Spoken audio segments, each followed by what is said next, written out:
Good afternoon to you. Talk Erie and the Joel Natale Show, live, local, and award-winning from our Kingdom Financial Group studio.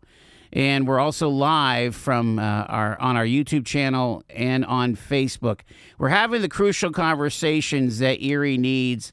And Jennie Hagerty is with us. She's from the Mercy Center for Women. And Jennie, welcome back. So glad to have you here. I just feel like this is a very timely conversation that we're going to have, because just the demand for help for folks that are in vulnerable populations is the highest in the winter, isn't it? Most definitely. And thank you for the opportunity again to, be back here with you. So right now, with especially these temperatures are tipping below, right? We're in negative degrees, and you see it as we talked before the introduction. People are literally in the streets, especially in the downtown area, looking for a warm cup of coffee, maybe a cup of soup, something to fill their bodies, to nourish them. And it's tough times. It's tough times for individuals. Talk about your mission at the Mercy Center and how it's kind of evolved to this moment that we're living in. So in 1994, the most important thing for anybody to realize is the Sisters of Mercy, this is their mission. They decided back then that women and children deserved dignity, they deserved warmth, and they deserved an opportunity to better themselves. These women were abused, they were homeless, and they were recovering from addiction. And it was simple back then, right? We housed about 34 to 36 individuals. We still continue to do that today. But in 2020, we had to really expand our mission into the former Holy Rosary School building, which is the Mercy Anchor Community Center, which now houses 34 to 36 women, men, and children. In the fall of 2025, we opened up Brandy's Corner, which houses 12 to 15 women and children. And as I shared with you, we are working on the Triangle of Hope, which we purchased the former Sacred Heart School building from the Diocese of Erie in December. And that project will house between 30 and 40 of our chronically homeless individuals. Wow. And is there a distinction of just women for the Sacred Heart building, or is that going to be men and women now? That will be men and women. Okay. That will be women. But we don't do this either without the amazing partnerships that we have in the community. So when you ask what's going on, right, and we're seeing higher numbers, I can share with you our food pantry in our neighborhood up at, again, in the Mercy Center for Women on 26th, 27th, 28th and East Avenue. We have over 2,000 people that have signed up to use our food pantry, and we're serving in between 300 and 400 a week. 2 half days, 2 hours each one of those days. And we're trying to provide them, again, not only with the food, but with diapers and hygiene products and clothing and blankets. So there's a lot going on right now. And not just downtown, we're trying to do our due diligence in the Marvintown Academy area. Okay, yeah. So has something happened? Has policy changed?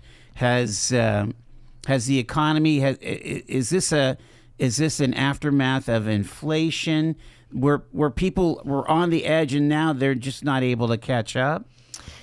I'm going to go back to COVID 2020, right? Because I think that's when it all changed. But with each administration, something changes. And right now, with the lack of funding, we have some food insecurity with SNAP benefits. They're wavering. And again, the language of HUD, we are dictated to live by that, because then what happens is maybe a city mission or a Mercy Center for Women or EUMA are affected by it because we have to follow their guidelines, or our funding is in jeopardy. Mercy Center for Women gets very little federal funding. We are more private donations and state funding, and very grateful again to the local and elected officials that speak on our behalf. But we are all in challenging times right now. And just because you're saying that those revenue streams, are they drying up, or I mean, because like I'm sure the private donations seem to be pretty okay, but the demand is so huge. Like, you're trying to balance this budget. So in Erie County, there's 1,700 nonprofits. Okay. On Erie Gives Day alone, there's 530 nonprofits that you get to choose from. Mm-hmm. How do you make that decision? Okay. So if you are passionate about arts and culture, or you are passionate about animals, or you are passionate about making a difference in abuse, or helping someone get through their sobriety, or the homeless, those are a lot of decisions to make. Yeah. And partnership and collaboration, I believe, moving forward in Erie is going to be huge, and we need to be better at that. We do. So I'm imagining that folks like Infinite Erie, some of the convening organizations, the Community Foundation, the Home Team. I don't know if I'm speaking out of turn, but there's conveners.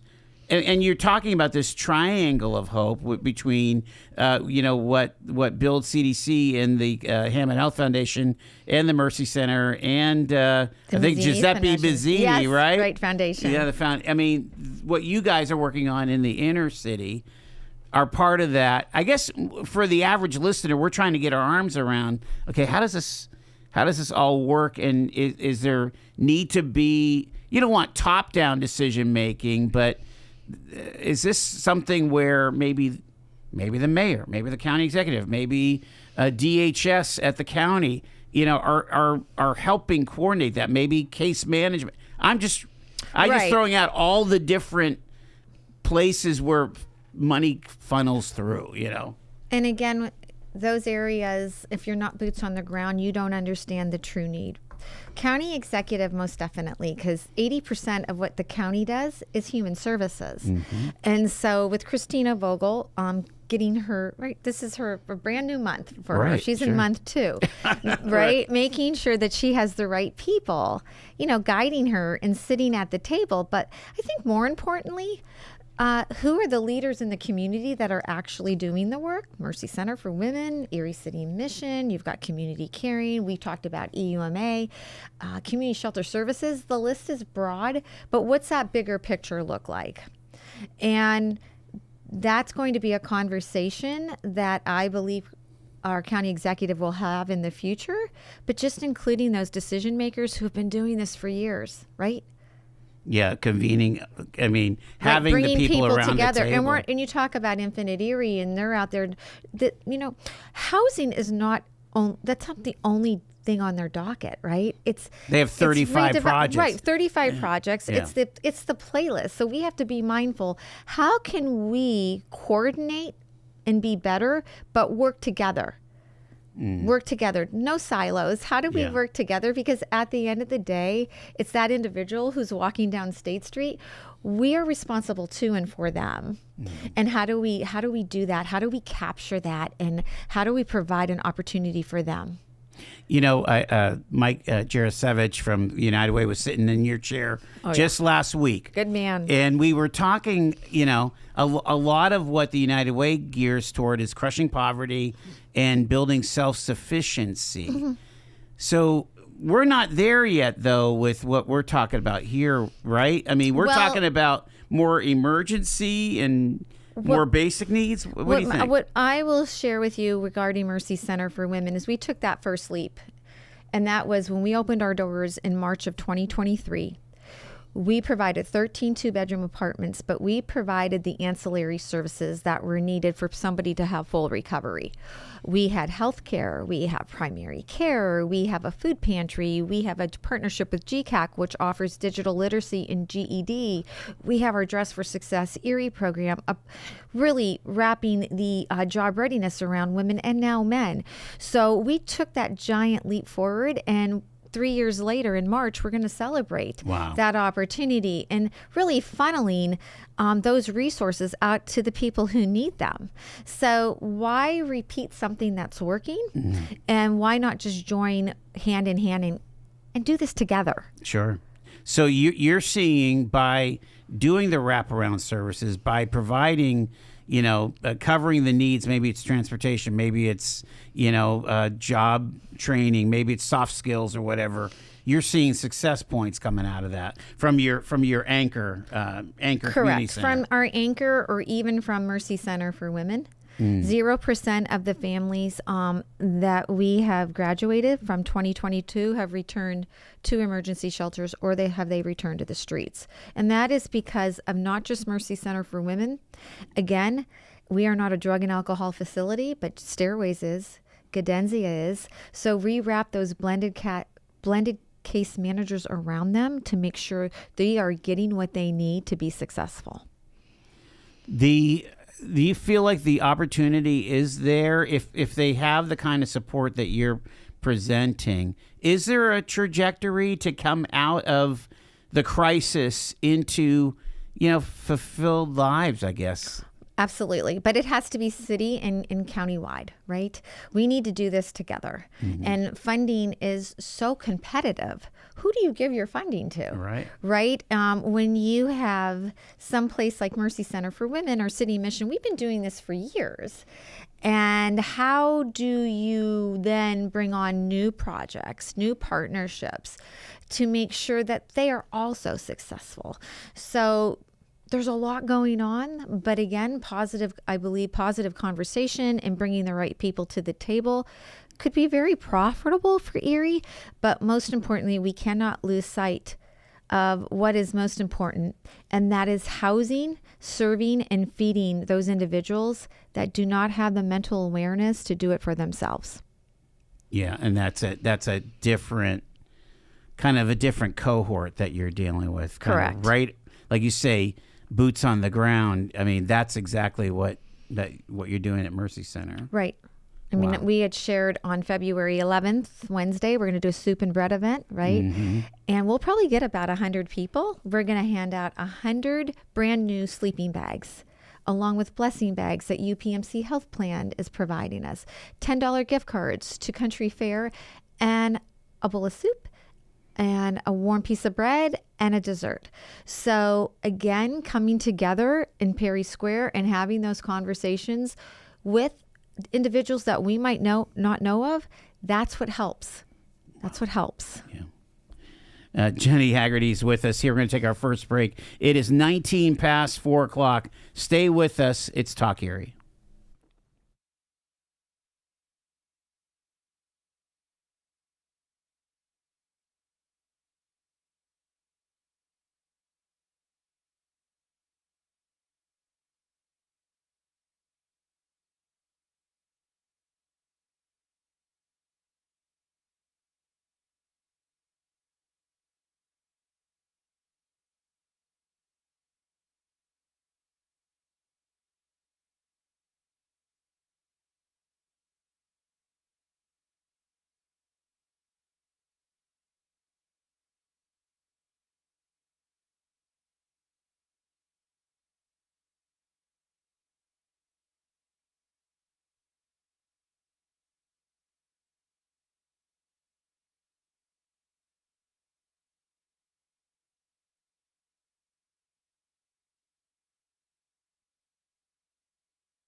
Jennie Hagerty's with us from the Mercy Center for Women.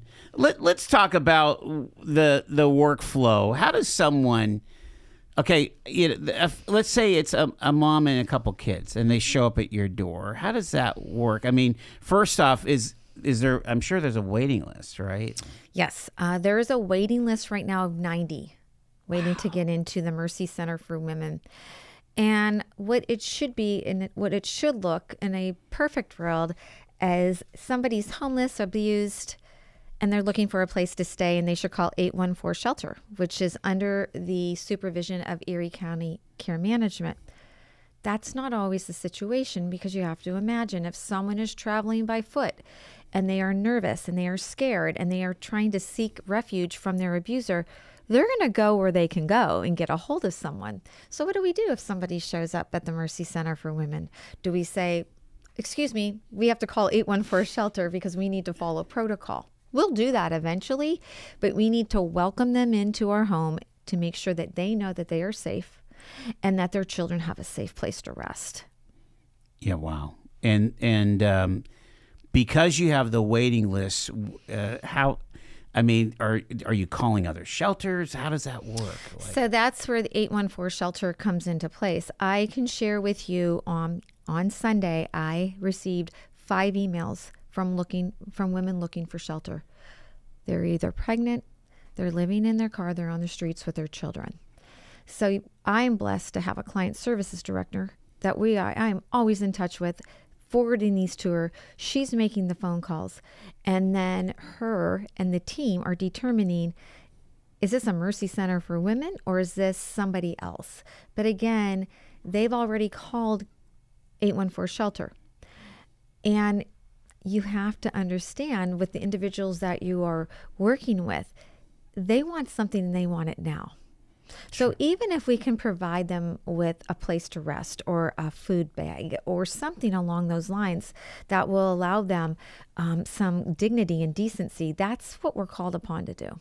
Yeah, yeah. And you kind of gave us a bit of the big picture. We talked about how the demand is large, and so you have been expanding your campus. And so you built the first Anchor Community Center 3 years ago. You built Brandy's Corner in 2025. Tell us a little bit about that story. Sure. It really is a beautiful story. So Brandy Krieger was a graduate at Mercy Center for Women. And in the early 2000s, she was deep into her addiction, and she had her children with us at Mercy Center, went through the programming, graduated, took herself through nursing school, paid for her nursing school, got her bachelor's in nursing, and she was working for AHN in St. Vincent, and some other private nursing opportunities became available to her. She was affected by breast cancer, breast cancer survivor. And in early 2025, breast cancer got her again. And she lost her life in 2025 in March. Wow. So we decided this woman was a champion for other clients. She sat on our board. She was a voice. She was an advocate because she knew what it was like to walk that other side of the journey. So again, the Diocese of Erie was selling the former Holy Rosary Rectory that sits on 27th and East Avenue.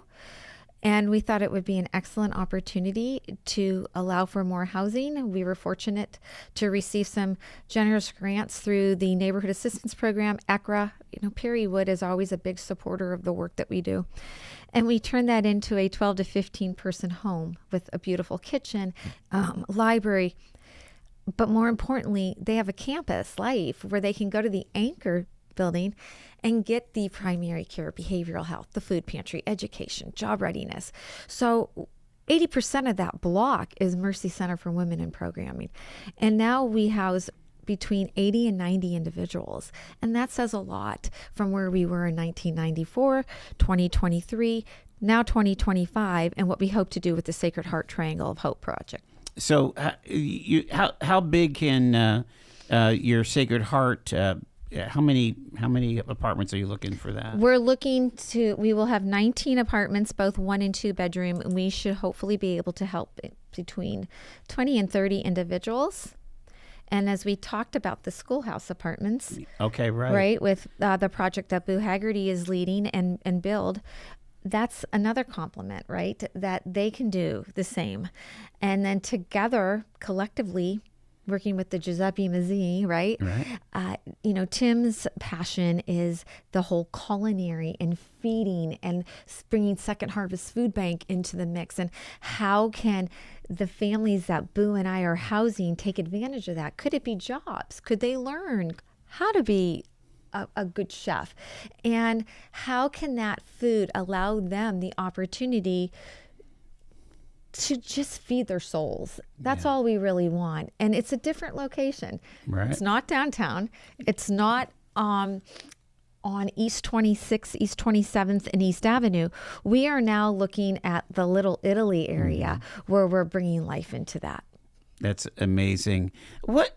How easy or hard is it to make the leap? Once you kind of find your footing, once you kind of find your foundation, you've been loved on, if you will, by your volunteers and your staff. And how do people make that leap to permanent housing and permanent jobs? How hard is that, Jenny? It's very hard because you're judged. My clients, and we talk to them every day, if you were to ask a client of the Mercy Center for Women, what is their biggest demon? They would tell you judgment, because people judge them because they made a poor decision in their past. They live with that. And people look at them with a different mindset than they might look at you or myself. And they have to get over that. But having an incredible team of individuals, and again, community partnerships, that allows for us to work with them so they know we all make mistakes. We all have skeletons in our closets. We were all broken before. Let's work on this together and let's get it done. Do you feel that, that maybe getting a GED or getting skills, going to the community college, are those all, I'm a big believer in education is kind of it helps change your trajectory, right? Education is gigantic, and this GCAC partnership, and again, very, very grateful for GCAC. Within the last 6 months, 4 of our participants have their GED. Nice. How does that happen? And they come to us because transportation and childcare, and we will be doing a press release tomorrow on childcare because we have some exciting news to share with Erie County, with our community. Those are the 2 biggest hiccups with our clients, because if you don't have childcare, how can you go to the community college, right? Right. And if you don't have transportation, you're on foot or you're on the bus line. And let's face it, 26th and East Avenue is a place where I have a little struggle with, because there's not a lot of positive in that surrounding area. And we don't want them to face adversity again. Sure. We always want to shield them and protect them. And we know that's impossible, but we want to be able to do that. Well, it's almost, you guys are, kind of a light in that. We're a beacon of hope. A beacon of hope for sure. I'm excited to see how our neighbors can come up from whatever that issue was in their past and move forward to a new trajectory. Isn't that what we want for everybody? Absolutely. I mean, Absolutely. And you think these individuals have been asked by their families or friends, please leave our homes. We can't be associated with you anymore, right? We've already walked you through your drug addiction once. When we get to time 2, 3, and 4, you're now interfering with our self-awareness. So the other clients, they become family. They become family to each other. And that's beautiful. And my team, we embrace them the best that we can. We can't walk that journey. I don't know what that journey's like, but we're going to make sure that they have all the proper tools to make them successful. Talking to Jennie Hagerty here from the Mercy Center for Women, and we'll have more after the news break. It's Talk Erie.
Thanks so much for tuning in. It's Talk Erie and the Joel Natale Show. We're live from our Kingdom Financial Group studio. And we're getting caught up with Mercy Center for Women. Jennie Hagerty is with us. She's the executive director. And, we're learning about the projects, the Triangle of Hope, the need out there. It does take your breath away a little bit of being somebody that's kind of not in the trenches every day. It's like, wow, because you want to wave a magic wand and they've got it handled, but that's not a thing at all, is it? No, and I often wonder, back in the 1920s when my mom and dad were born, right? What did it look like back then? Mm-hmm. And I find myself, when I'm with my husband, and maybe we're in South Bend, Indiana, because we're big Fighting Irish fans. Right. My husband's like, let me guess, we're going to go downtown because you want to see what their homeless population looks like. And that's been my life for the last 9 years. Whenever we go anywhere, I want to learn and see and understand. And it's changed. It's had to have changed, because I can't believe in the 1920s, well, we did have, we had the recession, but in the 1950s and 60s and 70s and 80s, I didn't see it. I went to St. Ben's, and I would walk from St. Ben's to catch the bus with Cathedral Prep Boys on 10th and State. I didn't see homelessness like I see it today. And I drive around consistently because I'm trying to identify it. How can we be different? How can we be more helpful? So I think things have changed tremendously. Well, we have changed how we approached mental illness and behavioral health too. Right. Whereas there used to be a lot of more institutionalizing of folks that struggle that way, and so you have that element. But just the sheer, it's very expensive to live, and if you're on a fixed income or no income, I don't know how you do it. And that's the biggest question. How do you do it? Most people will say, and there's HUD studies, it's $24,000 a year or $150,000 a year if a homeless individual's in an emergency room. I can't imagine, what a UPMC Health or AHN, what their teams have to go through too. And then you wonder, are those individuals there because they just need a safe place to be warm? Mm-hmm. There's a lot going on in our community. And again, I think we're better by pulling our forces together to have open and honest conversation. You mentioned that we have an issue with children too. Correct. That are homeless. A lot of couch surfing, right? Couch surfing. Right now, Mercy Center for Women has 20 children in their facility. 16 women, 20 children.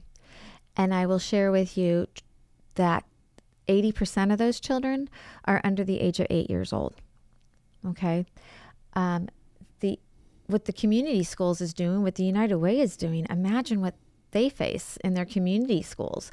And they are the liaison to making sure that those students have the food and, the necessities met. We are, like I said, all fighting this together, but we need to coordinate. Mm-hmm. And that's no one's fault. We just want to do the work that we're called upon to do. So how can we power through it and get it done? All right, let's talk about what 2026 looks like for you. Obviously, this Triangle of Hope is going to be moving forward, looking at a target of 2028 for a lot of these projects to come to fruition, right? Yes. So funding obviously plays That's into all deal. of this. Yeah. So, I'll start with Boo's project, which is $11 million. And Boo's going to speak upon Build CDC far better than I will. But we've been sitting together because we want to have talks with and discussions with donors, so we're not overwhelming someone with Tim's project, Jennie's project, Boo's project. So Boo's is $11 million. The Sacred Heart project is $7 million. And the Giuseppe Mazzini project is $4 million. So we are united because we want to make all three of these projects workable. And what's that look like? For Mercy Center, I can share with you, I'm looking at the latest spring of 2028. There's a lot that goes into it. First of all, funding, right? We are roughly at 3.9 of our capital stack, and we have to raise $7 million. Wow. That's a heavy lift. Yeah. And I don't care how good you are at fundraising, you are inviting people to invest in a project, not one project, but 3 projects. And how do we distribute that evenly? Because all of them, these are all 3 very worthwhile projects. So we're hoping spring 2028, open the doors, and let's see how this unwinds. I do believe the St. Paul campus, I think that'll be done prior to, because, Tim is really gung-ho on the, partnership with Second Harvest and having that big supermarket and, again, culinary. So I think Boo and I will hopefully align together. Sure. Which would be great.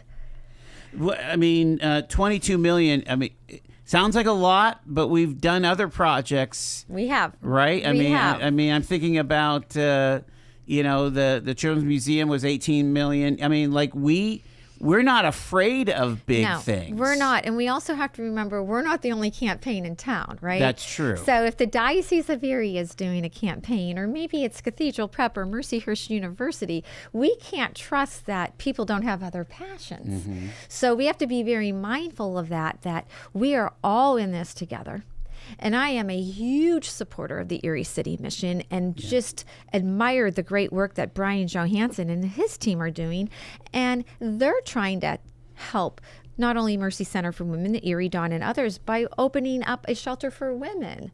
So again, we are all trying to do this, but how can we do it together? Right. And not tap out our elected officials, right? Right. Well, I mean, and like you say, policy changes.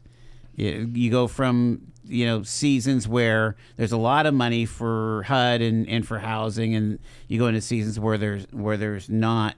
I'm interested too, like, when you build this on the west side, what does that do to your operations budget? Does it jump 30 or 40%? My operating budget is about $2.2 million right now. It will jump to $2.8 million when this is also. So about $600,000. Yeah. But again, we are doing very thorough research to make sure that project is sustainable, like the Mercy Anchor Community Center. Because what you don't want to do is jump into a project and then find out 2 or 3 years later it's not sustainable. I think telling the story of Brandy, of how she was able to change her trajectory and saying, okay, this is available for our neighbors. It's really remarkable when you think about how this can happen, that we could really change the trajectory. A mother of 3, fought her way out of addiction, put herself through school, bought a home, raised 3 beautiful kids, was what a lot of people faced breast cancer, survived it, never stopped working until her final 3 weeks. And she was heading and gearing up for a job as a supervisor, a nursing supervisor. She never fell back on addiction. She stuck true to her sponsors and to the family and friends that embraced her. There's a lot to be said about that journey, because I'm sure at some point she could have taken the easy route out, right? What would you have listeners do? I think saying a prayer for you guys would be helpful too. Well, we're very faith-based. Yes. Embrace us, right? Yeah. Understand. Of course, everybody loves monetary giving, but this is more than monetary giving. This is providing people dignity and second opportunities of life. And don't judge.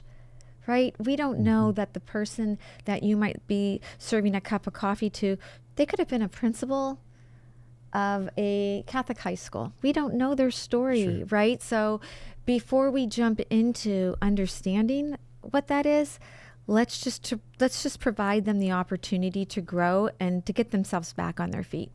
Before I let you go, I want you to talk about the upcoming Women Making History event. All right. So tell us a little bit about background of all that. Right? Absolutely. So again, we're going to go back to the Sisters of Mercy. A year before they purchased the Mercy Center for Women, 1993, they had this marvelous idea of recognizing outstanding women within our community. And each year in the fall, we have individuals who are nominated, right, by somebody for their service, for their passion, for their dedication, who aligns with Mercy Center for Women, the core values, the critical concerns, and the charisms. And this tradition continues till today. And we're excited because in 2026, on March 30th, which is a Monday evening at Mercyhurst University, we're going to honor 18 women. Wow. Well, and I've had people say, oh my gosh, 18, that's a lot of video, that's a lot of talking time. But it really isn't. And if you think about it, our goal for that evening is to recognize their contributions to our community, but they are role models to our clients. Our clients go, they get dressed up, they get to go, and they get to hear a very, very passionate message. And so we're excited to do it. And again, staying within our Mercy mission, we keep it up at Mercyhurst University, and it's 7 o'clock in the evening, and we welcome people to attend. How would you find tickets? People can go right onto our website at mcwerie.org, and we are right now doing all the publicity for it. So again, we're excited for another wonderful evening recognizing outstanding women in our community. And I wouldn't go through all 18 of them because as I mature through life, you always leave out one or two, and those will be the one or two that are listening today. And I'm not going to risk that. That's smart thinking. Tell us again also about the soup and bread lunch. Sure. And so again, if someone's listening today and you would like to donate a $10 gift card to Country Fair or a sleeping bag, please reach out to me at the Mercy Center for Women. This will be on Wednesday, on February 11th at 11 a.m. We always do this at the Perry Square main stage. And again, as soon as the soup and the sleeping bags and blessing bags run out, we will conclude our day. But the